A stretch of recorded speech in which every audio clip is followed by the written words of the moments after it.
తిరిగి BCN news కి స్వాగతం. విదేశాల్లో విద్యను అభ్యసించే విద్యార్థులకు స్కైలార్క్ అందించే సేవలను వినియోగించుకోవాలని కాకినాడ ఆదిత్య విద్యా సంస్థల అధినేత నల్లమిల్లి శేషారెడ్డి సూచించారు. కాకినాడ ఆర్టీసీ కాంప్లెక్స్ సమీపంలోని వైఎస్ఆర్ సర్కిల్ వద్ద స్కైలార్క్ కార్యాలయాన్ని ఆయన ప్రారంభించారు. ఈ సందర్భంగా శేషారెడ్డి మాట్లాడుతూ కాకినాడ పరిసర ప్రాంతాల్లో ఉన్న విద్యార్థులు విదేశీ విద్యను అభ్యసించే వారికి మెరుగైన విద్యను అందించాలని ఈ కార్యాలయాన్ని ప్రారంభించినట్టు శేషారెడ్డి తెలిపారు. తాము ప్రవేశ పరీక్షలు పెట్టి యూనివర్సిటీ అడ్మిషన్లు, స్కాలర్షిప్లు, ఎడ్యుకేషన్ లోన్లు, వీసా, వసతి అలాగే పోస్ట్ డిపార్చర్ సపోర్ట్ తో అన్ని సేవలను అందిస్తున్నామని అన్నారు. ఈ కార్యక్రమంలో CEO K Nagachandana, marketing manager Prasad, branch incharge Praveen, Revathi, Priyanka, Prithvi తదితరులు పాల్గొన్నారు. మాకు దగ్గర అనుభవం ఉంది. ఎందుకంటే మా తాతగారు వాళ్ళు, తర్వాత నెక్స్ట్ మా నాన్నగారు వాళ్ళు అంతా కూడా ఇక్కడ చదువుకున్న వాళ్ళే, ఇక్కడ చదువుకుని వైజాగ్లో సెటిల్ అయిన వాళ్ళు. అందుకని ఏంటంటే మాకు కాకినాడతో ఉన్న దగ్గర అనుబంధం కొద్దీ మా నాన్నగారు ఎప్పటి నుంచో అంటూ ఉండేవారు, కాకినాడలో ఖచ్చితంగా ఏంటంటే మన బ్రాంచ్ ఉండాలి, గోదావరి జిల్లాలో వాళ్ళకి ఖచ్చితంగా మన సేవలు అందించాలని చెప్పేసి సదుద్దేశంతో ఏంటంటే మేము కాకినాడలో మా బ్రాంచ్ 22 సంవత్సరాల తర్వాత స్థాపించడం జరిగింది. అయితే ఎంతోమంది విద్యార్థులు అర్హత ఉన్నప్పటికీ కూడా సరైన గైడెన్స్ లేక, సరైన అంటే ఎడ్యుకేషన్ లోన్స్, తర్వాత అదర్ గైడెన్స్ లేక ముందుకు వెళ్ళలేకపోయారు. అటువంటి వాళ్ళని అందరినీ కూడా మేము ఐడెంటిఫై చేసి మేము మొదటి నుంచి కూడా చివరిదాకా వాళ్ళకి అక్కడ చేరే వరకు కూడా మేము పూర్తి గైడెన్స్ అందిస్తాం. కాకినాడలో ఈ బ్రాంచ్ మాది ప్రథమంగా అంటే వైజాగ్ బయట మా మొదటి బ్రాంచ్. శేషారెడ్డి గారు మా బ్రాంచ్ ఇలాగ ఎస్టాబ్లిష్ చేస్తున్నాం, 22 సంవత్సరాల తర్వాత మేము ఫస్ట్ బ్రాంచ్ ఎస్టాబ్లిష్ చేస్తున్నాం అనగానే ఆయన ఒప్పుకున్నందుకు మేము చాలా సంతోషిస్తున్నాం. ఆయన చేతుల మీదుగా మా బ్రాంచ్ని ఇనాగరేట్ చేసినందుకు మేము చాలా మా అదృష్టంగా భావిస్తున్నాం. ఆయన ఆశీస్సులు మాకు ఉండాలని, ప్లస్ కాకినాడ రీజన్లో, ఈస్ట్ గోదావరి రీజన్లో ఉన్న ప్రజలందరి ఆశీస్సులు మాకు ఉండాలని, ఖచ్చితంగా ఏంటంటే మేము స్కైలార్క్ ఓవర్సీస్ ఎడ్యుకేషన్ ద్వారా మా సేవలు ఖచ్చితంగా అంటే మేము సర్వీసెస్ని అందిస్తామనే ఉద్దేశంతో మేము ఉన్న అందరి ఆశీర్వాదాలు, అందరి ఆశీస్సులు ఉండాలని మేము కోరుకుంటాం. అటువంటి సందర్భంలో మిత్రుడు సతీష్ గారు స్కైలార్క్ ఓవర్సీస్ ఎడ్యుకేషన్ అంటే స్టడీస్ ఇన్ అబ్రాడ్ అని ఒక సంస్థను ప్రారంభించటం. అఫ్కోర్స్ ఈ సంస్థ ఇక్కడ కాకినాడ కొత్త కావచ్చేమో, కానీ చాలా కాలం క్రితం విశాఖపట్నంలో స్టార్ట్ చేయడం జరిగింది. అనేక వందల వేల మంది విద్యార్థులను అబ్రాడ్కి పంపించడం జరిగింది. సో ఈవేళ చాలామంది విద్యార్థులు, చాలామంది తల్లిదండ్రులు కోరిక ఏంటంటే తమ పిల్లలు తప్పనిసరిగా విదేశాలకు వెళ్ళాలి, అక్కడ డాలర్లు సంపాదించాలి, మేము కూడా విదేశాలు చూడాలనే కోరిక ఈరోజు చాలామంది తల్లిదండ్రులు ఉంది. వాళ్ళకి ఎకనామిక్ పరిస్థితి లేకపోయినప్పటికీ కూడా ఇవాళ బ్యాంక్స్ కూడా చాలా బ్యాంక్స్ ముందుకు వస్తున్నాయి, వాళ్ళకి బ్యాంకు లోన్స్ ఇవ్వడం జరుగుతుంది. అందుకంటే ముఖ్యమైన విశేషం అంటే ఇవాళ ఫారిన్ కంట్రీస్, చాలా కంట్రీస్లో అద్భుతమైనటువంటి స్కాలర్షిప్స్ ఇవ్వడం జరుగుతుంది. సో అదేవిధంగా విదేశీ విద్య ద్వారా ఈ యొక్క రాష్ట్ర ప్రభుత్వం వారు కూడా అనేక వందల మందికి ఫీజు వాళ్ళే భరిస్తున్నారు. మిగిలినటువంటి లివింగ్ ఎక్స్పెన్సెస్ కూడా వారు అక్కడ పనిచేసుకుని సంపాదించుకునేటువంటి అవకాశం ఉంది. ఈ సంస్థను ఇక్కడ కాకినాడలో ప్రారంభించేందుకు సంతోషంగా ఉందని తెలియజేసుకుంటూ, కౌంటింగ్ నేపథ్యంలో సమస్యాత్మక ఫ్యాక్షన్ ప్రభావిత గ్రామాల్లో ఎలాంటి హింసాత్మక ఘటనలకు తావు లేకుండా ముందస్తుగా పసిగట్టేందుకు డ్రోన్ కెమెరాలతో నిఘా ఏర్పాటు చేశామని అనంతపురం జిల్లా ఎస్పీ గౌతమిశాలి పేర్కొన్నారు. ఈ మేరకు ఆమె మీడియాతో మాట్లాడుతూ సమస్యాత్మక గ్రామాల్లో హింసాత్మక ఘటనలకు తావు లేకుండా డ్రోన్ కెమెరాల ద్వారా పహారా కాస్తున్నట్టు తెలిపారు. డ్రోన్ కెమెరాల ద్వారా గుర్తించి ముందస్తు చర్యలు చేపడతామని అన్నారు. సార్వత్రిక ఎన్నికల పోలింగ్ రోజున చిల్లకూరు జడ్పీ హైస్కూల్లో జరిగిన ఘర్షణకు తనను బాధ్యుడిగా చేస్తూ పోలీసులు నోటీసులు జారీ చేయడం సబబు కాదని గూడూరు అసెంబ్లీ నియోజకవర్గ కూటమి తెలుగుదేశం పార్టీ ఎమ్మెల్యే అభ్యర్థి పాసం సునీల్ కుమార్ పేర్కొన్నారు. తిరుపతి జిల్లా గూడూరులోని తన నివాసంలో మీడియాతో మాట్లాడుతూ పోలింగ్ జరిగిన మే 13వ తేదీన చిల్లకూరులో జరిగిన ఘర్షణకు కారణమైన ఎమ్మెల్సీ, వైసీపీ ఎమ్మెల్యే అభ్యర్థి మేరిగ మురళీధర్పై ఎందుకు కేసు నమోదు చేయలేదని ప్రశ్నించారు. ఈ విషయంపై పోలీసు ఉన్నతాధికారులు విచారణ జరిపించాలని డిమాండ్ చేశారు. గూడూరు డీఎస్పీ ద్వారా తమకు ప్రాణహాని ఉందని, ఆయన విధుల్లో ఉంటే కౌంటింగ్ ప్రక్రియ సక్రమంగా జరుగుతుందనే నమ్మకం లేదన్నారు. ఈ విషయంపై ఎన్నికల కమిషన్ను ఆశ్రయిస్తామని అన్నారు. ఇటీవల ఎలక్షన్స్ లో 13వ తేదీ జరిగినటువంటి ఇన్సిడెంట్ అందరికి కూడా తెలుసు.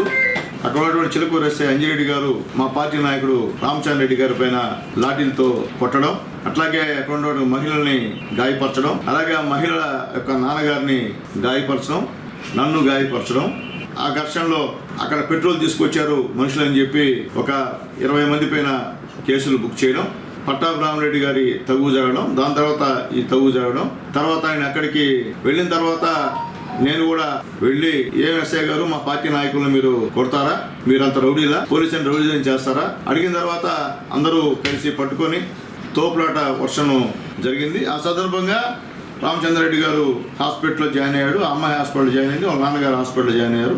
నేను కూడా చిలుకూరు హాస్పిటల్లో వెళ్ళి జాయిన్ అయ్యి అక్కడ నుండి ఎమ్మెల్సీ కూడా చిలుకూరు పోలీస్ స్టేషన్కి పంపిన విషయాన్ని కూడా ఒకసారి గుర్తు చేస్తూ అంతకుముందే ఎలక్షన్ అబ్జర్వర్ గారికి కూడా జరిగిన విషయాన్ని కూడా నేను చెప్పడం జరిగింది. తర్వాత అక్కడ కొన్ని కేసులు కట్టారు.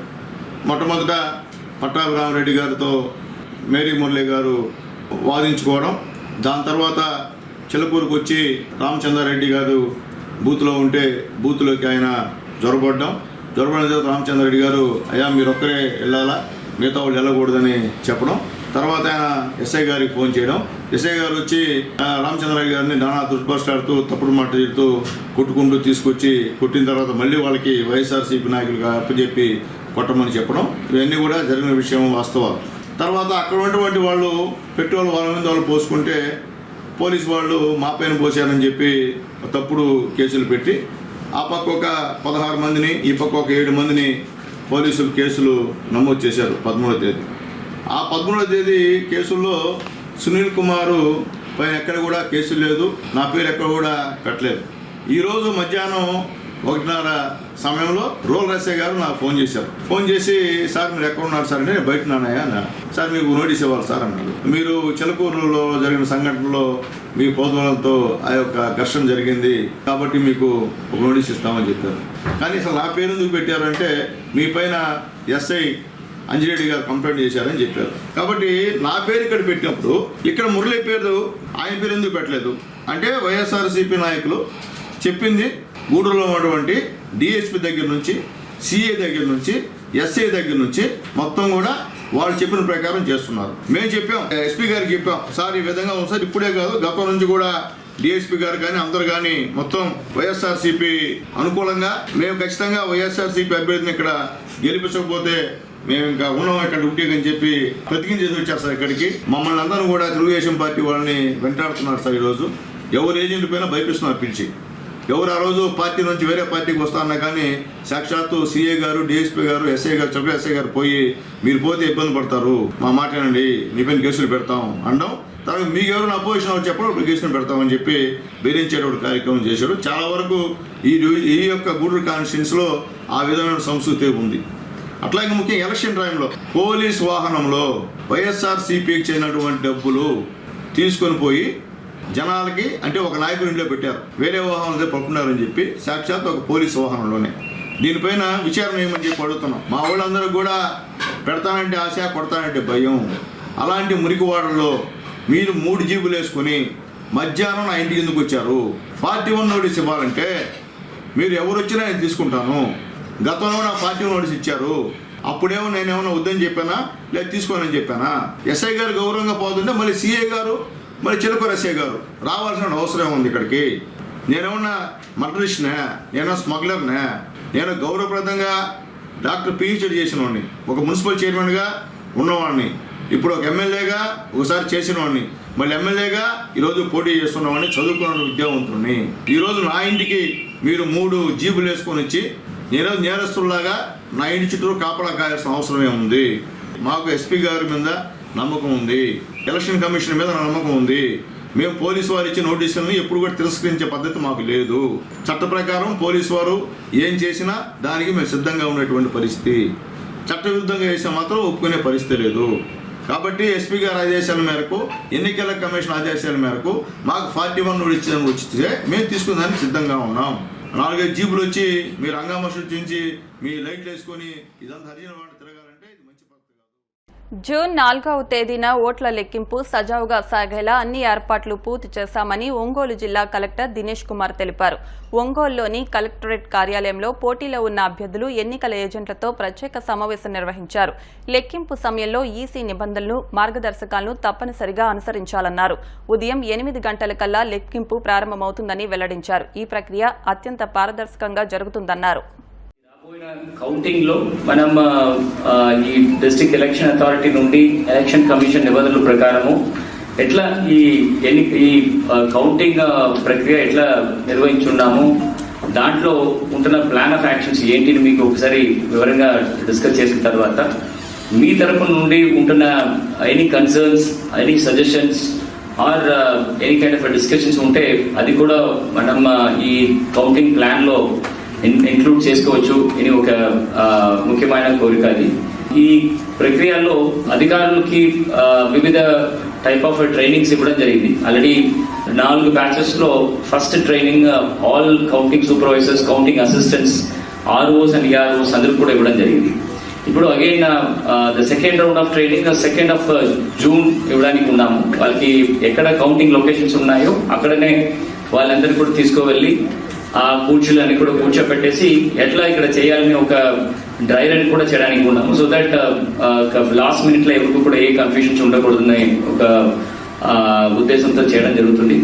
సో దాంతోపాటు ముఖ్యంగా క్యాండిడేట్స్ ఖచ్చితంగా మీరు అందరూ కూడా వాళ్ళ ఈ కౌంటింగ్ లొకేషన్స్ లో మీకుంటున్న కేటాయించిన రూమ్స్ లో మీరు ఉంటారు. సో మీతో పాటు మీ ఎలక్షన్ కౌంటింగ్ ఏజెంట్స్ అందరూ కూడా వాళ్ళ ప్రజెంట్ గా ఉంటారు.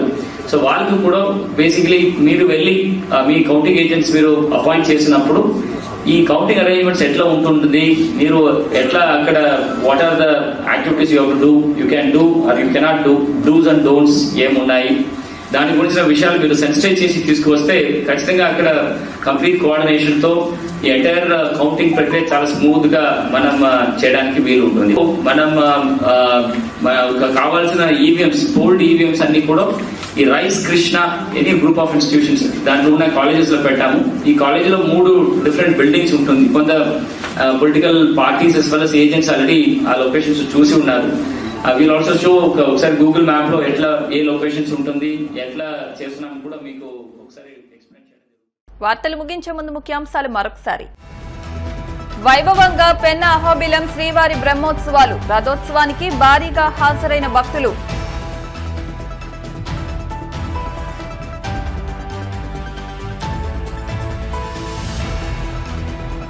కాకినాడ కచేరీపేటలో సిఐటియు వ్యవస్థాపక దినోత్సవం, కార్మికుల భద్రత కోసం పోరాటాలు కొనసాగిస్తామంటూ స్పష్టం.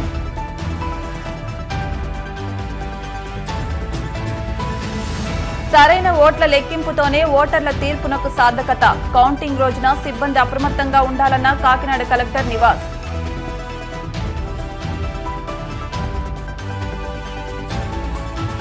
ఓట్ల లెక్కింపు సజావుగా సాగేలా అన్ని ఏర్పాట్లు పూర్తి చేశాం, సిబ్బంది అప్రమత్తంగా ఉండాలన్న ఒంగోలు జిల్లా కలెక్టర్ దినేష్ కుమార్.